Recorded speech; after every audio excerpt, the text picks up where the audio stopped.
Hello' গাইছ, time and ৱৰ্কৰ এটা important আপোনালোকক শ্বৰ্ট ট্ৰিক মই দিছোঁ।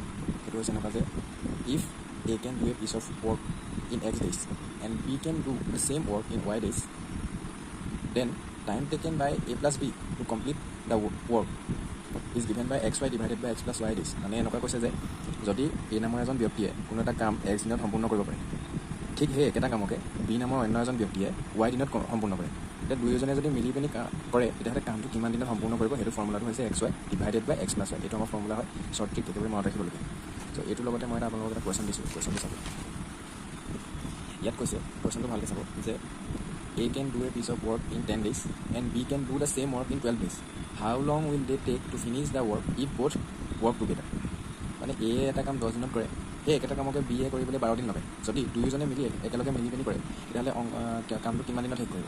চ' ইয়াত আমি চলিউশ্যন কৰিবলৈ যদি যাওঁ, এনেকুৱা হ'ব যে A equal to 10 days and B equal to 12 days। B এ 12 দিনত কাম কৰে, এ প্লাছ বি মানে দুয়োজনে মিলি পিনি কামটো কিমান দিনত সম্পূৰ্ণ কৰিব। চ' আমি ফৰ্মুলাটো পাইছিলোঁ x Y divided by X plus Y. চ' ইয়াত এক্স মানে হৈছে এইটো, this is x and this is Y, কাৰণ এ সম্পূৰ্ণ কৰিছে এক্স দিনত বুলি কৈছিলোঁ, বি এ ৱাই দিনত কৰে বুলি কৈছিলোঁ।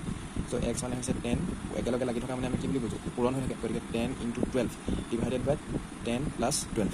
চ' আমি এইটো পূৰণ নকৰোঁ, পূৰণ কৰিলে ডাঙৰ হৈ যাব আমাৰ কটাকটি। আমি কম্পিটিটিভ এক্সামত এনেকুৱা আমি শ্বৰ্ট ট্ৰিক কৰি যিমান পাৰোঁ কেলকুলেশ্যন ফাৰ্ষ্ট কৰিবলৈ হ'লে ইনটো নকৰিব আপোনালোকে, কটাকটি যাব দেই।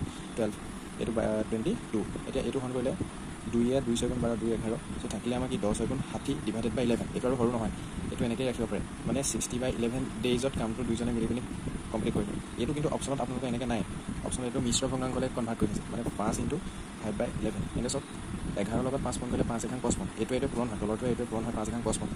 যিটো বাকী থাকে ওপৰত সেইটো যোগ কৰি দিব লাগে। মানে এইটো এনেকৈ কৈছোঁ যে 5 × 11 + 5 ডিভাইডেড বাই 11, তলত 11 আছে।